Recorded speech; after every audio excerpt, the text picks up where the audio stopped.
Yeah. Hi, everyone. I'm glad to be here with you. And I'm glad to present Allan for you. And I hope you enjoy this session. And I'm sure that you will be very satisfied and very clarified about this NVC method. Thank you for being here. Hi, everyone. Thank you, Carmen, for the invitation. I'm very happy to be here. And we have the intention. Some moments ago, we were talking together, and the intention to try to role play a situation so that we can give an experience how to apply NVC. So I will be interacting with Holly in the case, and we will kind of try to experience how is to apply this process of authentic communication. Or maybe we will kind of stop the conversation sometimes to make sense of it.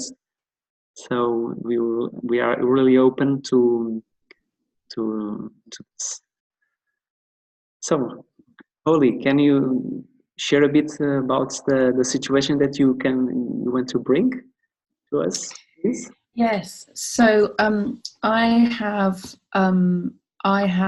studied a little bit of this method, and I really love it. But there's an area that I really struggle with, that I find I find it very hard to speak lovingly in this particular situation. So, and I think it's because it has like a bit of something gets activated in me around this. It feels difficult for me, and it's because so I'm going to just use one of my children in particular. My son he's very creative, and he'll make a really big mess. He'll gather things from all around the house, and he'll make like a den, or like at the moment he's making DJ decks. I don't know why. He's seen a DJ somewhere when he was out, and he wants to make DJ decks. So he's got like the plates, and he's got the string and the sellotape and everything. And then he just goes, because he's 8 and that's his job, right? He goes and he leaves this massive mess, and then he goes and does something somewhere else, and then by the end of the day there's like 5 massive areas of a lot of mess. And I find that really challenging, because I feel like it's assumed that I will do it, and really I'm the only one who knows where everything goes. And by that time he's kind of tired, he doesn't want to tidy up anyway, and it feels like an impossible situation to me. It feels like I can't get my needs met. I can't stay calm enough to speak giraffe language.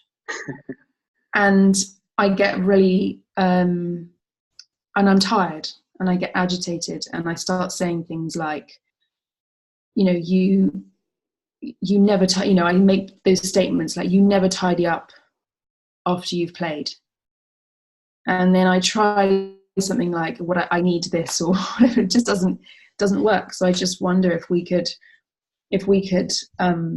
illustrate what your teaching is by using this example. Yeah, I very much connect with this example. I have 2 children. They are quite creative. I heard that you kind of struggle. What I heard you say is that you kind of like his creativity, but you also like need some order, some sense of organization, and when he's playing and when he leaves everything on there.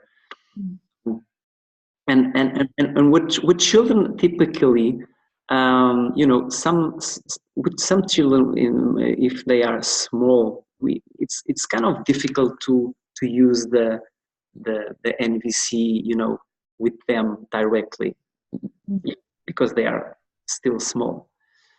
What we can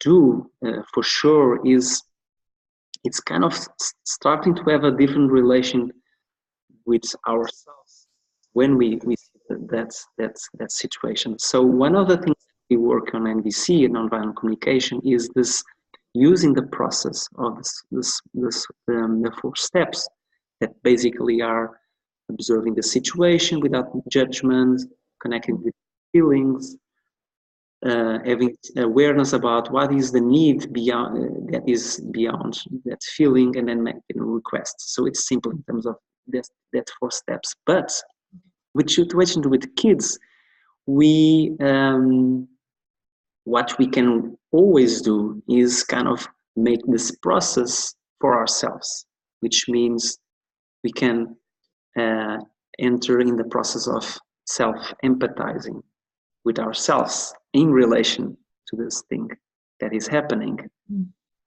Okay, so what we learn is like, okay, when I see, for example, in this situation, when I see my children leaving this things around the living room, for example, and blah blah blah blah blah, we describe factually what we are really seeing, not judging, just making a factual description.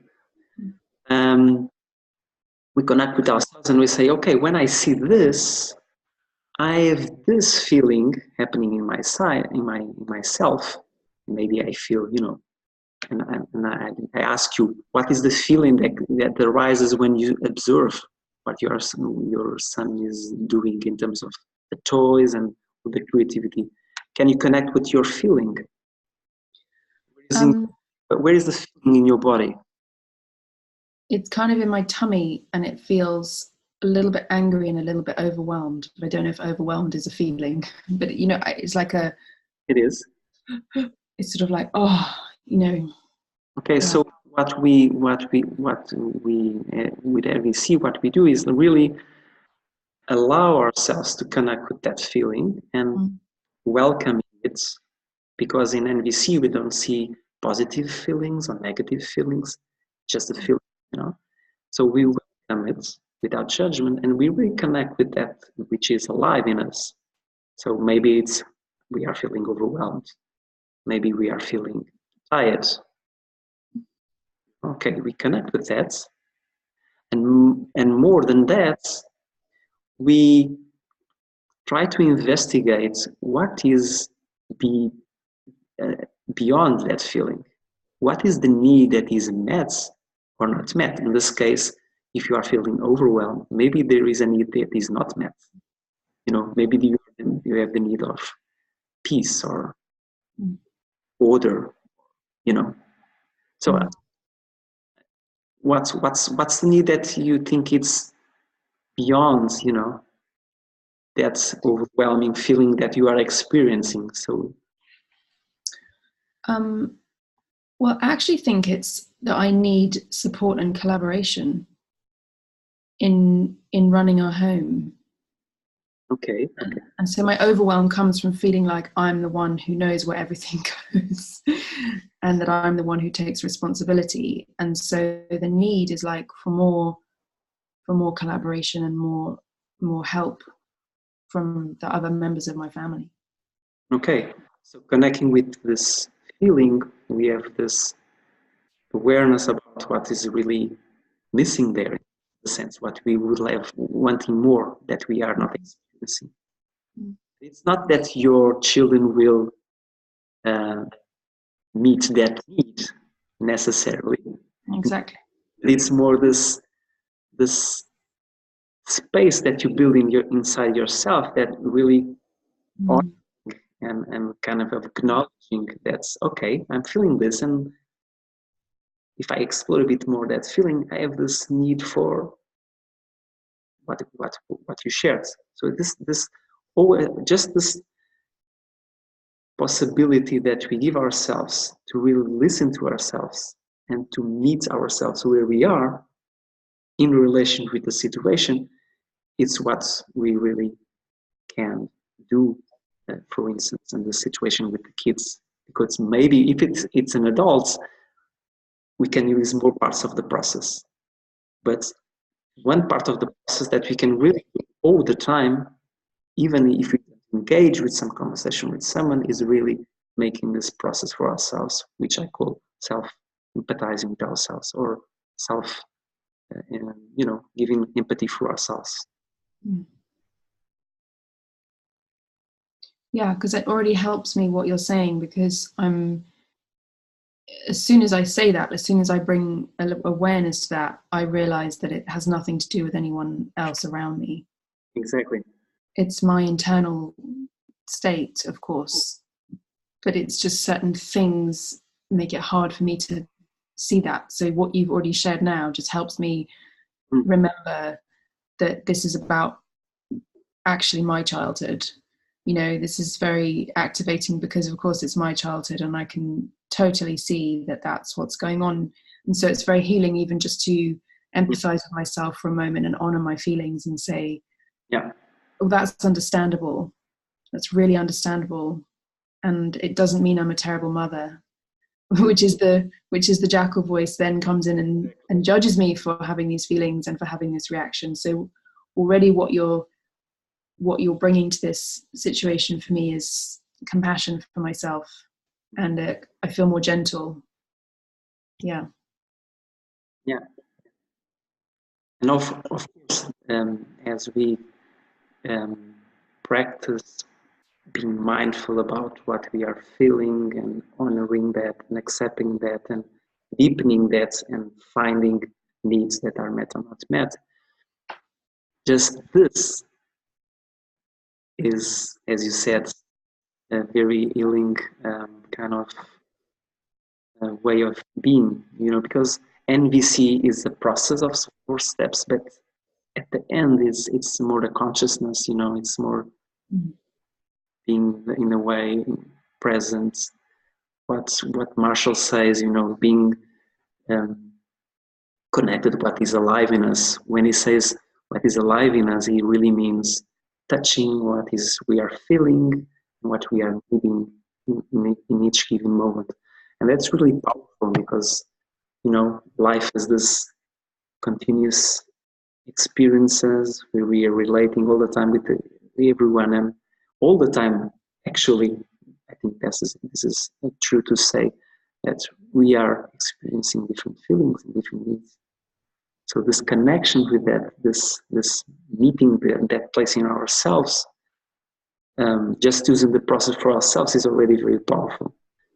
But this process, I guess, can be used also to listening, what we empathy listening, and also honest expression or authentic expression. But it's always related with these feelings and needs. So it's listen to someone, we kind of practice this way of what could be the needs and the feelings that the others are experiencing, and trying to listen to that, That's when listening to others, and at the same time, how can I express my feelings and needs about the situation? So it's connecting with that, and then practicing the ability to express that out there for someone to listen. So, but it's really, what you're sharing is really, it's really lovely, because I think for me, and I think many mothers and women, it's all about how can we use this method to empower others and relate to others in meaningful ways and relate better. And what this example is bringing is actually more about me reparenting myself as I parent, as one of my, it's like a really beautiful tool for looking within and understanding myself better and learning about myself by putting the attention there kindly. And because I really agree with you that when children are younger, often it's not actually their job to do what you want them to do. It's more about finding why it's activated and what's, like you say, what's alive. And so even just what you've shared is really helpful, because I can see that that's sometimes not even my focus, because I'm so focused on being like the carer, the holder, giver, the provider. So I'm, you know, I love how this is about empathy for ourselves as human beings and how we're reacting, and that's where it, like you said, building a space inside us where these tools can build something stronger and kinder.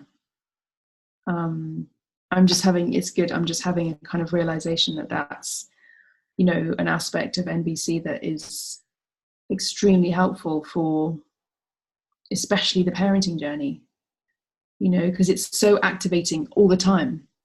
It's like all our buttons are being pressed all the time, and then your child reaches an age that maybe was difficult for you at that age, and suddenly it's like, whoa, here I am again with another layer of feelings that come to the surface. So I'm having this lovely experience right now of thinking how NBC is this empowering tool for me to reparent myself, you know, to be with myself in a way that when I was young, I didn't have so many adults who could do that for me. So yeah, it's very lovely. Yeah, it's really nice to hear you when you use the reparent yourself. Yeah, because with parenting, my experience is really that most of the work is we taking responsibility, and we as adults kind of, you know, we learn, as you said, or I think I listened to something around that you said. It's a lot of reprogramming ourselves to kind of establish a more gentle and more compassionate way to talk with ourselves a lot, because a lot of the violence, you know, one of the things that we will touch in the workshop is that most of our violence, it starts with ourselves. And how can we understand violence? We can just understand violence if we really understand that we are the ones that unconsciously or consciously we are doing that all the time.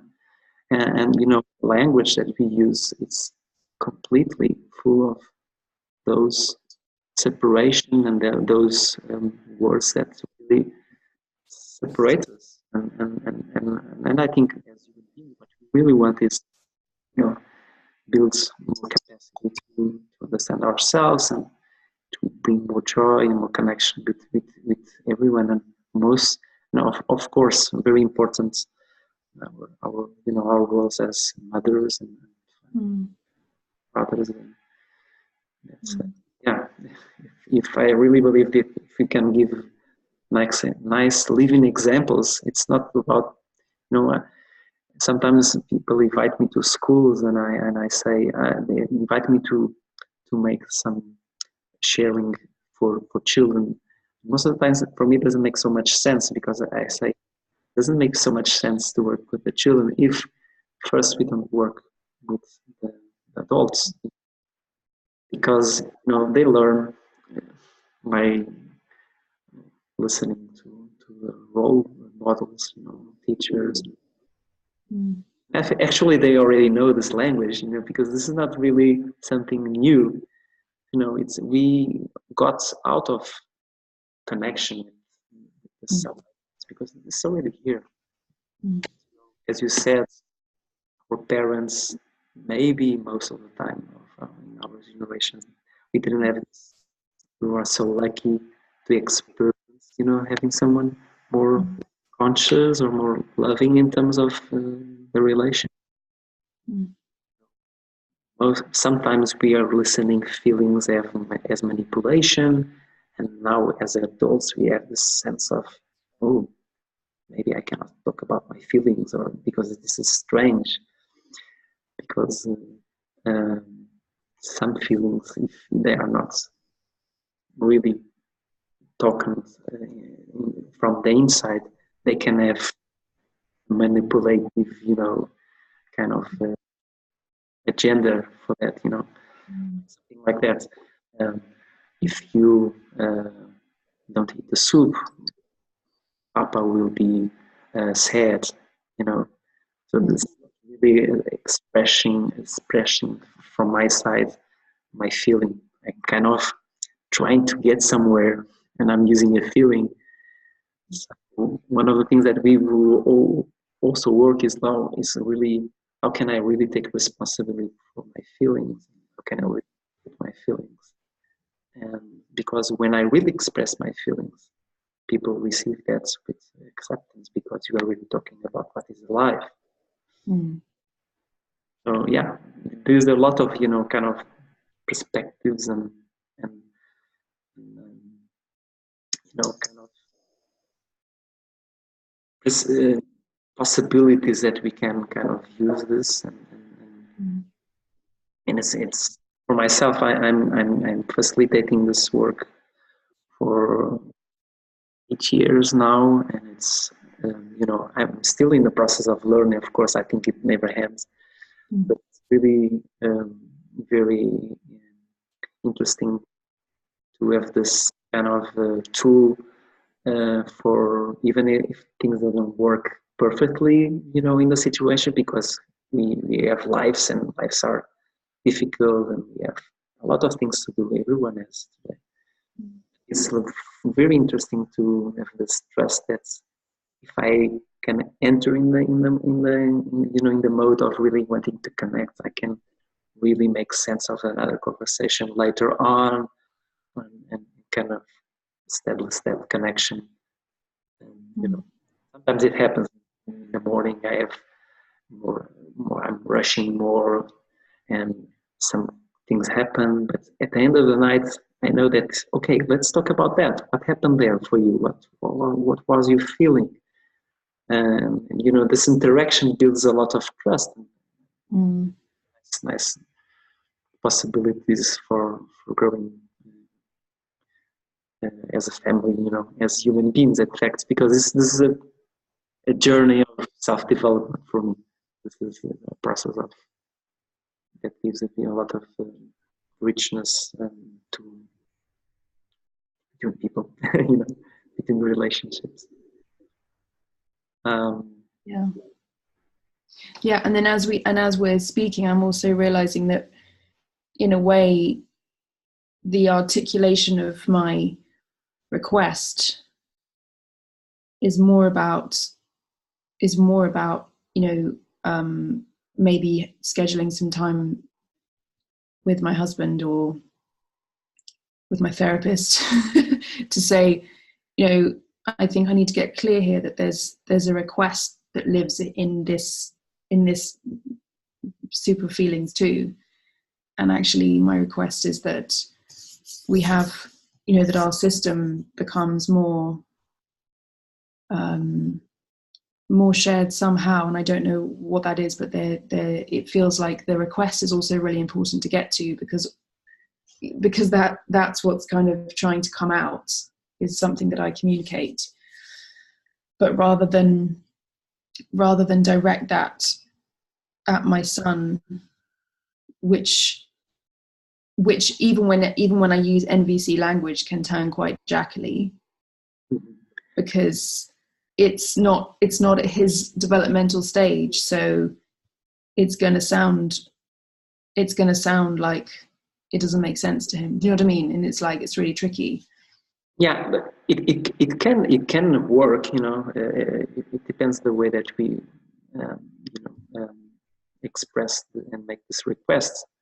Yeah. But sometimes we have to make the request from ourselves, and the other person even doesn't have to kind of be involved. That can happen, or sometimes, and the request has to be really open to a no, because sometimes we because so would you be willing to to organize this toys or these things that you were playing with me in the next 15 minutes? Would that work for you? You can say no or yes, or whatever. If it says no, this is the request has to follow with more listening. See what if he says no, how can you listen to no? Kind of. So if he says no, you can say something like, "Oh, it sounds like that's for you. You need a bit more space, and you want to play a bit more. Is that true?"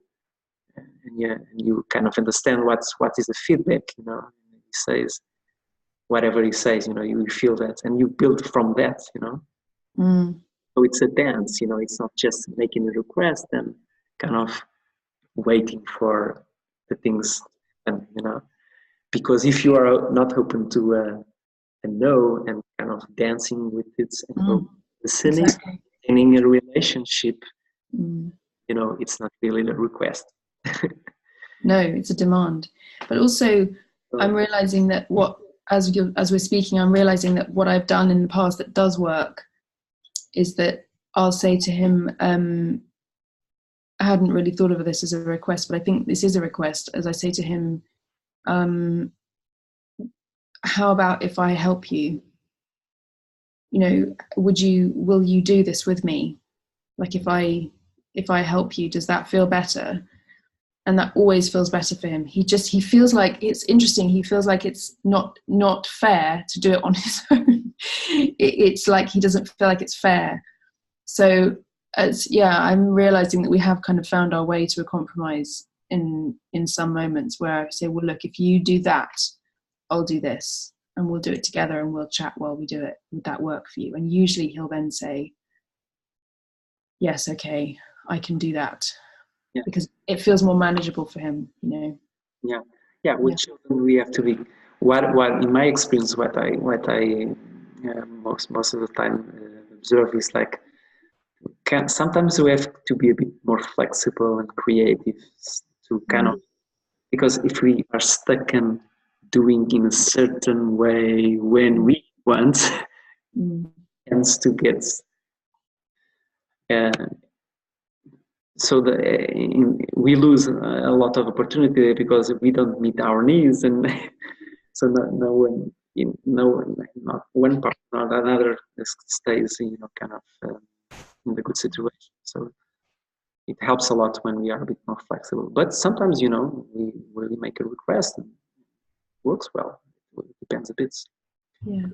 Being open to know is really very helpful, and continuing the conversation is really useful especially for kids. That's true.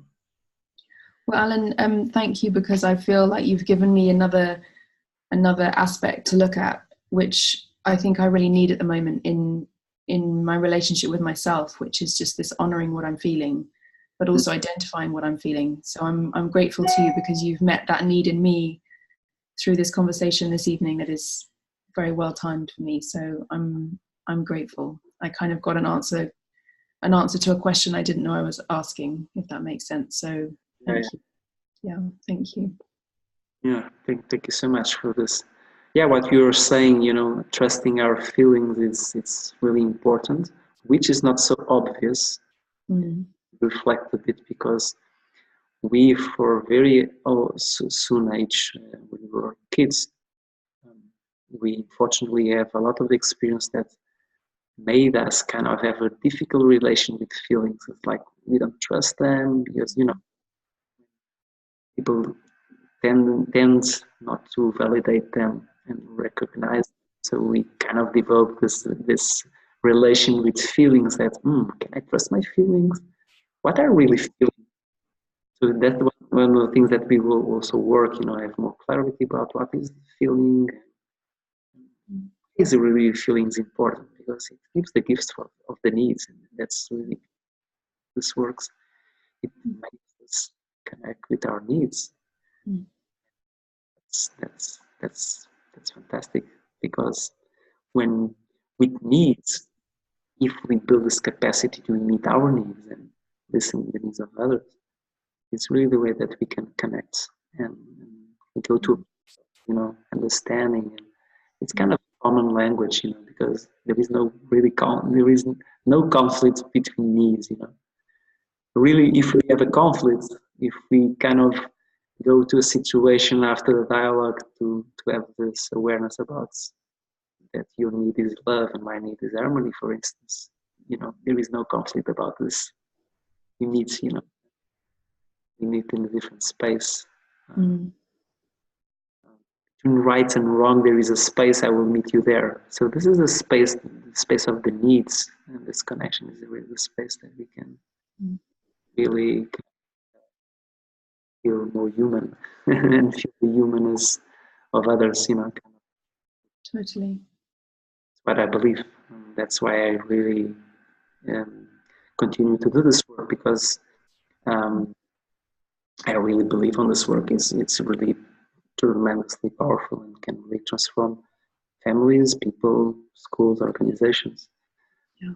Applied with consciousness and with some, you know, we have to practice, of course. Or we have to take things out of that we believe they are true and try to start to make a difference. Oh, well, Allan, thank you for taking this time with us, and also Carmen, thank you for inviting Allan into our school community. It's very it's very good that we're having this conversation, and we'll see where it leads. And I feel very grateful for this evening's conversation. Thank you.